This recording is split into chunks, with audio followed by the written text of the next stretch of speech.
आज फलटण तालुक्यातील राजे गटामध्ये अस्थिरता निर्माण करण्याच्या दृष्टीनं माजी खासदारांनी चालवलेला व्याप याच्यामुळं मी आज बाईट देत आहे।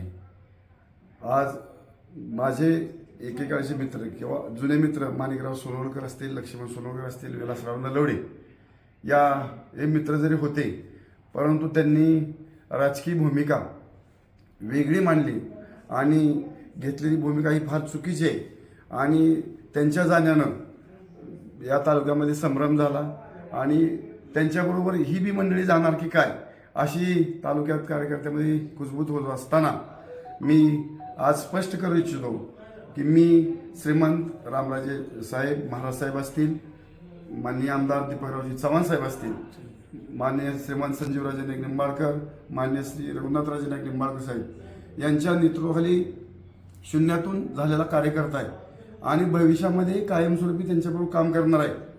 परंतु ही जी चुकीचं काय चर्चा पसरली जाते की अजून बरीच काही मंडळी येणार आहेत, तर हे चुकीचं आहे।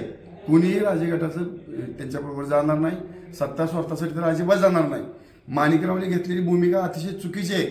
त्यांना राजे गटाने दिलेली झोळी फाटेल एवढं त्यांना दिलेलं आहे, त्यामुळे राजकीय मान सन्मान असतील किंवा त्यांना दिलेल्या नोकऱ्या असतील, हे सर्व असताना सुद्धा त्यांचं समाधान झालं नाही आणि ते दुसऱ्या ताटात जेवायला बसतात, हे निषेध करण्याची बाब आहे।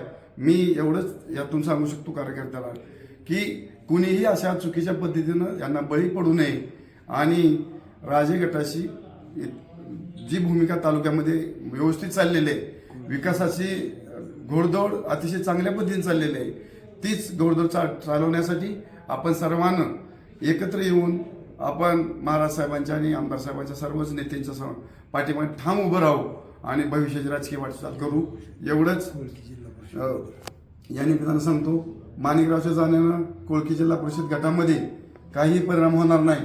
आमची कार्यकर्त्याची फळी फार मजबूत आहे आणि आम्ही त्या ठिकाणी मजबूत भूमिका घेऊन त्या ठिकाणी माणिकरावची कुठलीही उणीव भासणार नाही अशा पद्धतीनं त्या ठिकाणी काम करणार आहोत। एवढंच मी या निमित्तानं आपणाला पत्रकार परिषदेत सांगू इच्छितो।